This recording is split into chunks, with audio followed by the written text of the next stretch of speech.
Some of the characters introduced in One Piece have some very unique Devil Fruit abilities, but sometimes unique isn't always useful.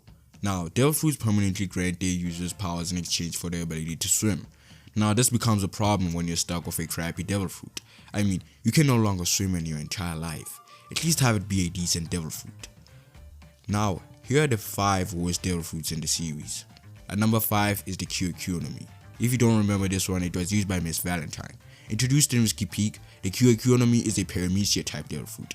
It pretty much resembles a hooked weight in appearance. The user is able to manipulate their weight from 1 to 10,000 kilograms at will, without changing the user's physical appearance.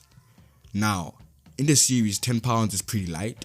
It's just 5 tons. I mean, Zoro tossed 900 tons easily, and he isn't a Devil Fruit user.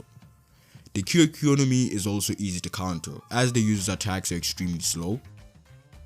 Number 4 is the Berry-Berry-No-Mi, eaten by Marine Captain Very Good. Sadly, this Devil Fruit isn't so good. It allows the user to turn their body into orbs. This makes the user immune to blunt attacks, but it also has a glaring weakness. Once the head of the user is caught, they basically lose the battle and can do very little to free themselves. This can be very dangerous to use during battles, not to mention that the user isn't immune to blades, which are extremely common in this series, so you can't really go bouncing around in pieces like this maniac. With number 3 is Devil Fruit, the Sharu-Sharu-No-Mi. The animators didn't even bother with putting it in the anime, proving just how unnecessary it is. This is a Paramecia type Devil Fruit that allows a person to turn his limbs into wheels, basically making him a human vehicle. When the user turns his arms into wheels and spins them at a high speed, they apparently become spinning weapons.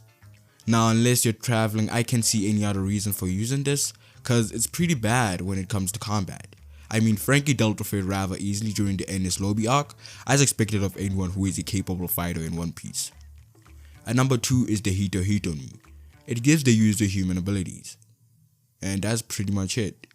At first glance, it pretty much looks like a mushroom in appearance. If consumed by an animal, this food grants them the intelligence of a human as well as the ability to speak to people. Now, unless you're an animal like Chopper, this fruit will have no effect on you other than just taking away your ability to swim. Number 1 should come as no surprise for anyone. I mean, you saw it coming. This is the Jake-Jake-No-Mi. At this point, this Devil Fruit is pretty much a joke gone stale, which is pretty understandable considering it's from 2016.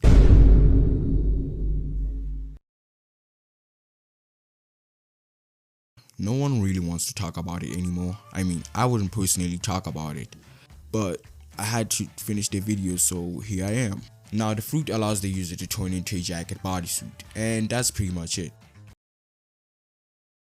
I mean, once worn, it allows them to take over their body completely, but it needs to be worn willingly. Yeah, I know, this is possession done in the shittiest way possible. Should we even consider this a superpower? If we do, what is it even for? Because there's no situation where this fruit can be useful. I'm sure even Kelly Funk felt duped after eating this, and I wouldn't blame him. Now, these Devil Fruits can easily be considered the bottom of the barrel compared to all the other ones in the series. If you believe I might have missed anything, be sure to tell me in the comments. Now, if you enjoyed the video, then be sure to subscribe for more content, and thanks for watching.